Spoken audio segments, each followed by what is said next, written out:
नमस्कार, आप देख रहे हैं EMS टीवी और मैं हूं आपके साथ कंचन। आई नजर डालते हैं बालाघाट की कुछ खास खबरों पर और सबसे पहले बात करते हैं आज की न्यूज हेडलाइंस की।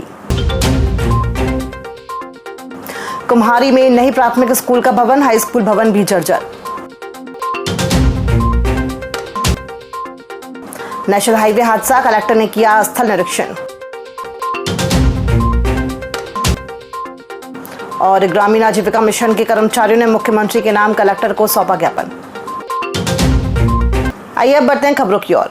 बालाघाट जिले की ग्राम पंचायत कुम्हारी में वर्ष 1970 से संचालित शासकीय प्राथमिक विद्यालय आज तक बिना भवन के चल रहा है। स्कूल अतिरिक्त कक्ष में संचालित हो रहा है। वहीं उच्चतर माध्यमिक विद्यालय का भवन भी जर्जर हो चुका है, जिससे बारिश में पानी टपकता है और बच्चों को पढ़ाई में दिक्कत होती है। इस स्कूल को हाल ही में PM श्री की मान्यता मिली है, लेकिन भवन की सुविधा नहीं है। आम आदमी पार्टी पदाधिकारियों, सरपंच, पूर्व सरपंच और ग्रामीणों ने स्कूल का निरीक्षण कर नाराजगी जताई और शासन प्रशासन से जल्द भवन निर्माण की मांग की। निरीक्षण में आप जिलाध्यक्ष शिव जायसवाल व अन्य गणमान्य मौजूद रहे। हमने देखा कि यहाँ के प्राथमिक शाला का भवन 12-13 वर्षों से टूटा है। जो विद्यालय जिन कमरों में लग रहा है वो पार्ट में क्लास लग रही है और 2 शिफ्ट में यहाँ पे विद्यालय संचालित हो रहा है। हायर सेकेंडरी के जैसे हम अभी कमरों का हमने निरीक्षण किया, यहाँ पे दीवारें क्रेक है और यहाँ पर इसमें हमारे विद्यालय में बैठने वाली शिक्षा को देने वाले हमारे शिक्षकगण किस तरह से अपने आप को सुरक्षित रख करके इस भवन में हम शिक्षा दे पाएंगे, और जब वो स्वयं सुरक्षित नहीं है तो बच्चों को क्या सुरक्षा दे पाएंगे। 1 अगस्त को NH 543 पर रजेगांव चौकी के पास सड़क हादसे में 3 लोगों की मौत के बाद कलेक्टर मृणाल मीणा ने 2 अगस्त को स्थल का निरीक्षण किया। कलेक्टर ने दुर्घटना रोकने के लिए रजेगांव में अंडरपास से ही हाईवे पर आवागमन की सख्त व्यवस्था के निर्देश दिए। हादसे में 2 बाइक की टक्कर से 3 की मौत हुई थी, 1 घायल है। निरीक्षण के दौरान कलेक्टर ने NHAI पुलिस और संबंधित अधिकारियों को निर्देशित किया है कि अंडरपास का उपयोग अनिवार्य कराएं। स्थानीय लोगों ने हाईवे पर एक अतिरिक्त कट की मांग भी रखी है, जिस पर NHAI से चर्चा कर निर्णय लेने को कहा गया है। समय से यहाँ पे एक्सीडेंट्स की भी समस्या आ रही थी और ये भी समस्या सामने आ रही थी कि रॉन्ग साइड पे लोगों को इसमें चल के जाना पड़ता है, जो लांजी तरफ से आते हैं और जो रजेगांव तरफ से अंदर से ट्रैफिक मूव करता है। तो उसमें जो सिचुएशन है वो इस प्रकार है कि अंडरपास की व्यवस्था NH के द्वारा दी गई है। आज गांव के सरपंच भी उपस्थित हैं, सभी के साथ में अंडरपास की भी व्यवस्था देखी गई और उसमें यह है कि अंडरपास की व्यवस्था इतनी दूर से या लंबी नहीं है कि उसका उपयोग करने में कोई कठिनाई हो। तो सबसे पहली चीज़ तो ये है कि अंडरपास को बहाल करने के लिए पुलिस और स्थानीय प्रशासन को यहाँ पे बोला गया है, NH को भी निर्देशित किया गया है कि अंडरपास की व्यवस्था बहाल करें। मध्य प्रदेश ग्रामीण आजीविका मिशन के अधिकारी कर्मचारी अपनी मांगों को लेकर शुक्रवार को कलेक्ट्रेट पहुंचे और मुख्यमंत्री के नाम कलेक्टर को ज्ञापन सौंपा। संगठन अध्यक्ष सुनीता चन्ने ने बताया कि 2023 की संविदा नीति के तहत अधिकारियों कर्मचारियों को जो लाभ मिलना था वो 2025 तक भी नहीं दिया गया है।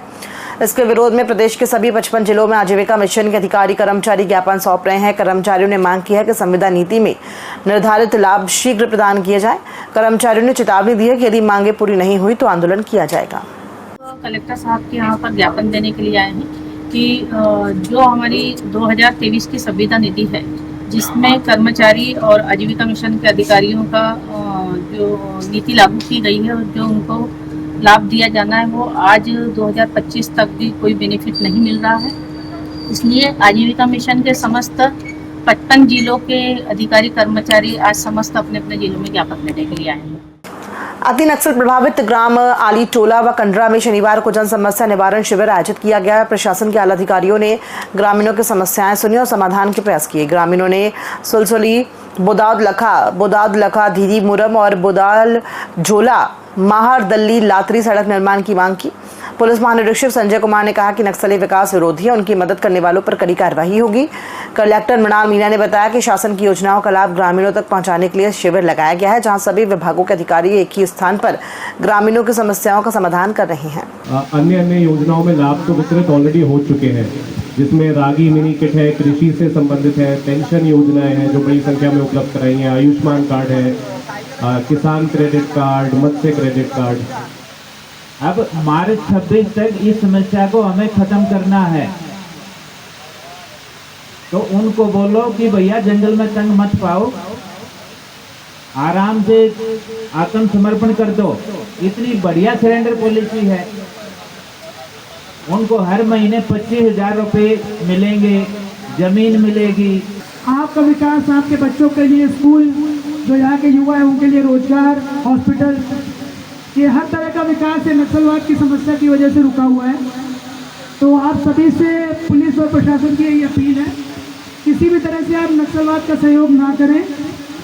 आपके संपर्क में कभी भी कोई भी नक्सली आता है तो उसको आत्मसमर्पण नीति के बारे में बताएं।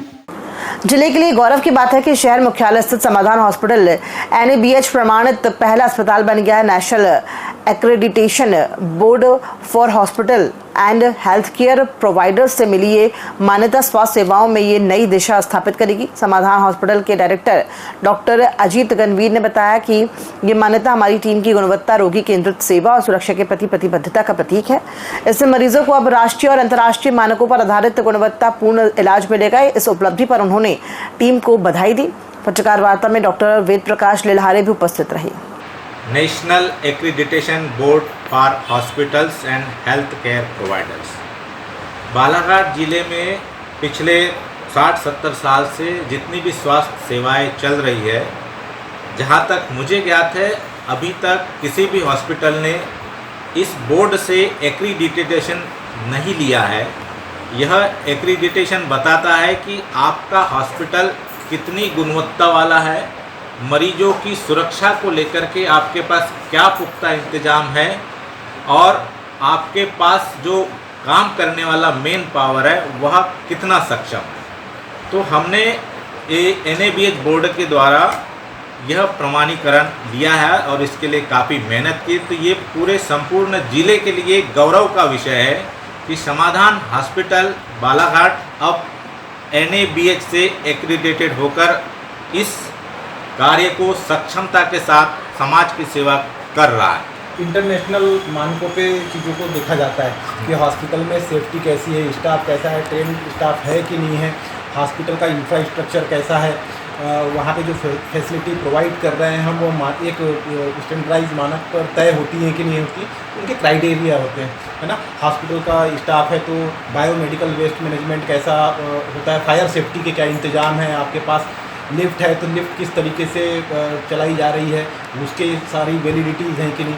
तो ये सब चीज़ें चेक होती हैं, उसके बाद उनके क्राइटेरिया पे फिट बैठते हैं तो वो अपने सर्टिफिकेशन जारी करते हैं, अन्यथा नहीं करते। गोस्वामी तुलसीदास, मुंशी प्रेमचंद और मैथिली चरण गुप्त की जयंती पर 3 अगस्त को नगर पालिका सभागार में साहित्य संस्था सहमत और हिंदी साहित्य भारती के संयुक्त तत्वाधान में विविध कार्यक्रमों का आयोजन किया जाएगा। आयोजक समिति ने 2 अगस्त को सर्किट हाउस में बताया कि साहित्यकार सम्मेलन, निबंध व अन्य प्रतियोगिताएं आयोजित होंगी, जिनमें विजेताओं को नगद पुरस्कार, स्मृति चिन्ह और प्रमाण पत्र दिए जाएंगे।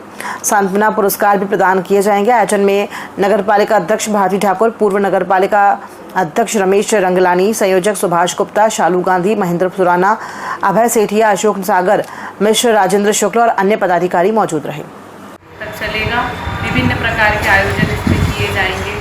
साहित्य समागम में निबंध प्रतियोगिता, काव्य रचन का भी कार्यक्रम रखा गया है, जिसमें अलग अलग स्कूलों से बच्चों की जो लेखनी है, उनकी रचनाएं आमंत्रित की गई हैं, उन्हें पुरस्कृत किया जाएगा। मंचीय कार्यक्रम भी है, बाहर से भी हमारे मुख्य वक्ता आएंगे जो अपने अपने काव्य गोष्ठी में सम्मिलित होकर अपनी अपनी रचनाओं की प्रस्तुति देंगे।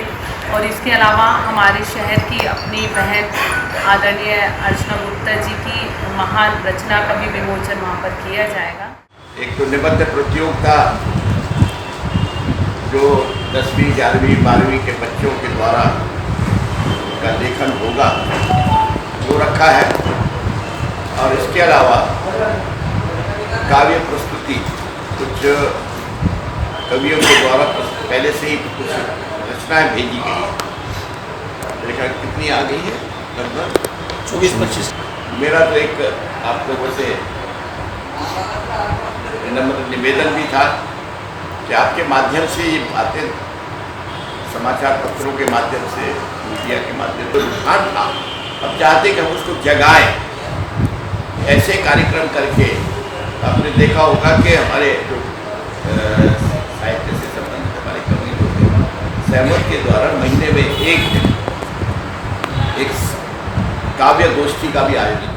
2 अगस्त को मलाज खंड के पाथरी चौकी में पुलिस प्रशासन, purity service, Jain hospital Balaghat, Devji Netralaya Jabalpur, Asathi Dawakhana और आश्रित फाउंडेशन मोहगांव के सख्त तत्वाधान में निःशुल्क मोतियाबिंद जांच ऑपरेशन और स्वास्थ्य शिविर का आयोजन किया गया। शिविर में 250 मरीजों की जांच की गई, जिसमें 90 मलेरिया जांचों में 3 मरीज पॉजिटिव पाए गए और उन्हें उपचार हेतु बालाघाट भेजा गया।